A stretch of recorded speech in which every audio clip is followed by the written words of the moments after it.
But the other thing is I want to talk about is a little more about khudi or selfhood, because there's another aspect to reconstruction of Islam, the reconstruction of Islam in his work, which is, I think, important. And that is how he reorientates Islam against the European category of race. Okay, so he uses the term actually de-racialization. So for Iqbal, what's important about his reconstruction of Islam is what he calls de-racialization. And the obvious context here is European categories of race and how they were deployed in European expansion overseas. And it's interesting here how Iqbal generally tends to use notions of race in a negative way. So he defines Islam against race, and this means that he struggles to define the Prophet as a universal figure rather than as an Arab. So he tries to move away from, if you like, a notion of Islam rooted in ethnicities, rooted in multiple ethnicities. So what's important for the reconstruction of Islam as a universalizing faith is the attempt to define it against the localizing strategies of race, the localizing strategies of ethnicity. And he actually argues that Islam at one point has to overcome what he calls, and it's quite an interesting phrase, what Iqbal calls the Arabian imperialism of the earlier centuries of Islam. So Iqbal, it's interesting that Iqbal is concerned not just with, if you like, British imperialism, but what he calls the Arabian imperialism of the earlier centuries of Islam, which he argues overshadowed, and this is to quote him, the birth of an international ideal that formed the very essence of Islam. So his attempt to reconstruct Islam is not just about overcoming British imperialism, it's also about overcoming the legacy of the Arabian imperialism of earlier Islam, which he says overshadowed the international ideal that lies at the heart of Islam. So Iqbal's concern with race is therefore an intervention both within the history of Islam as well as an intervention against European colonialism. And I show again in my book how often in many ways, his concern with race is also about negotiating the tensions between Arab and non-Arab in the history of Islam. So what's in many ways more important for Iqbal is that tension between Arabs and non-Arabs, between Arab and Ajam in Islam, rather than European notions of race alone. So, and it's also important here to remember that it's very difficult to find in Iqbal any reference to, if you like, the racial underpinnings of a Muslim Ashraf culture that existed in North India at the time. So he's also, if you like, defining Islam against Ashraf elite North Indian Muslim culture at the time, which underpinned itself by calling on notions of race and notions of purity. So that there's another strand in his redefinition of Islam. So, and the key and the kind of transgressive move that Iqbal makes here is to imagine a correspondence between the theological concept of Tawheed, or God's unity, and the political unity of a pan-Islamic community, which transcends race. And he does this in Rumuz-e Bekhudi. So Tawheed becomes both a theological concept and a political concept. A political concept of a transnational unity that transcends race. At the same time, it's important to remember how there's certain tensions in Iqbal's work here, which we need to think about, and I talk about that in my book, which is basically, in some ways, Iqbal was trapped within notions of race, even as he challenged them. And so I look at those tensions in his work. So in keeping with his redefinition of Islam against race, the other distinctive contribution that Iqbal made was to define Islam against nationalism.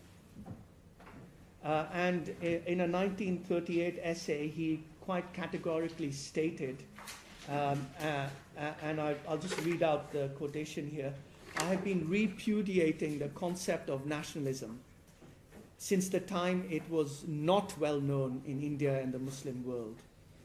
At the very start, it had become clear to me from the writings of European authors that the imperialist design of Europe were in great need of this weapon, the propagation of nationalism, to shatter the religious unity of Islam to pieces.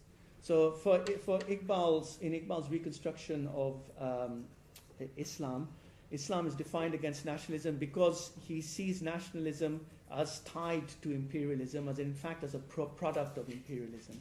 And it's important to remember here that a number of nationalist leaders, not just Iqbal, also had reservations about nationalism because it was it was basically a radical European concept of political community. So nationalist leaders all over the colonized world were using a European concept of nationalism to challenge European colonialism.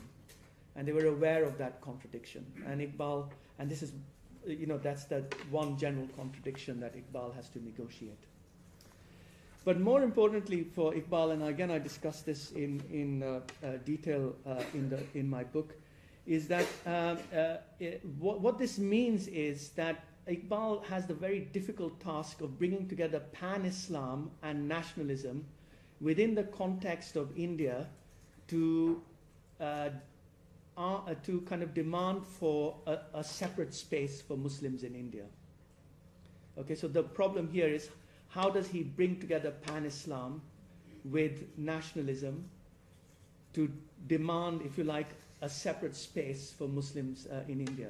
And I discuss that again in more detail in my book, and I look in particular at two poems, Tarana-e-Milli and Tarana-e-Hindi, and read them together to show how these poems, if you like, explore that tension in Iqbal between Muslim separatism within India and pan-Islam. And you could say that that tension between Muslim separatism and pan-Islam is being played out today within Pakistan.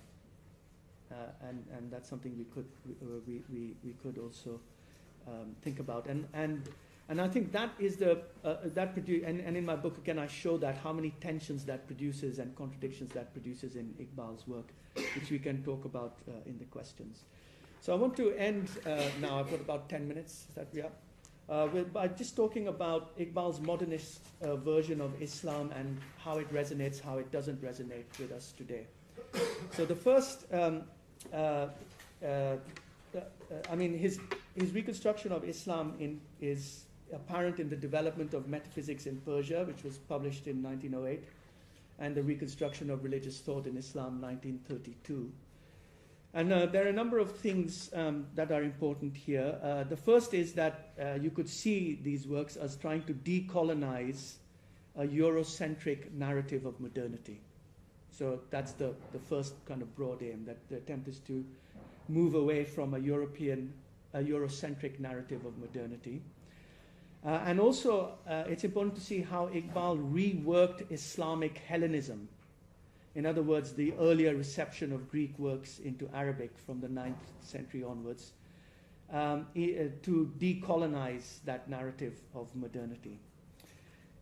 So that what happens in these texts is that there are numerous versions of the West in Iqbal's texts. So the West is not a monolithic category in Iqbal's texts. There are multiple versions of the West in Iqbal's texts, just as there are multiple versions of Islam in Iqbal's texts. So for example, and we need to be aware of that Iqbal is working with a complex notion of what the West means. For example, for Iqbal, the West means pre-modern Christendom. So the West means pre-modern Christendom. It means secular modernity as well. It means imperialism, and it means modern science. So there are these four different aspects of the West that he negotiates in different parts of the book. I think that's important because he doesn't operate with a reductive notion of what the West is. So that's the first thing.